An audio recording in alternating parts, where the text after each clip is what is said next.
মাননীয় স্বরাষ্ট্রমন্ত্রীর প্রত্যক্ষ নির্দেশনায় সুন্দরবন অঞ্চলের সকল বনদস্যুর বিরুদ্ধে বাংলাদেশ কোস্টগার্ড কঠোর অবস্থানে রয়েছে।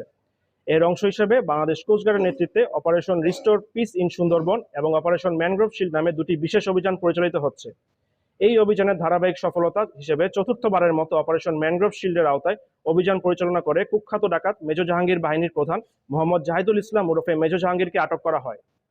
সুন্দরবনের কুখ্যাত ডাকাত মেজর জাহাঙ্গীর দাকব থানাধীন সুন্দরবনের শিবসা নদীর আদাচাই ফরেস্ট অফিস সংলগ্ন কালীর খাল এলাকায় অবস্থান করছে বলে জানা যায়। প্রাপ্ত গোপন তথ্যের ভিত্তিতে আজ 12 মে 2026 মঙ্গলবার মধ্যরাত 1টায় কোস্টগার্ড বেস মংলা কর্তৃক উক্ত এলাকায় একটি বিশেষ অভিযান পরিচালনা করে তাকে 2টি একনলা বন্দুক ও 5 রাউন্ড তাজা কার্তুজ সহ আটক করা হয়। আটককৃত ডাকাত মোহাম্মদ জাহিদুল ইসলাম ওরফে মেজর জাহাঙ্গীর নড়াইল জেলার নড়াগাতি থানার বাসিন্দা। সে দীর্ঘদিন যাবৎ এ বাহিনীর প্রধান হিসেবে সুন্দরবনের ডাকাতি ও সাধারণ জেলেদের জিম্মি করে মুক্তিপণ আদায় করে আসছিল। জব্দকৃত অস্ত্র, গোলাবারুদ ও আটককৃত ডাকাতের পরবর্তী আইনানুগ ব্যবস্থা গ্রহণের কার্যক্রম প্রক্রিয়াধীন রয়েছে। সুন্দরবনকে সম্পূর্ণরূপে দস্যুমুক্ত করতে বাংলাদেশ কোস্টগার্ড ভবিষ্যতেও এ ধরনের অভিযান অব্যাহত রাখবে।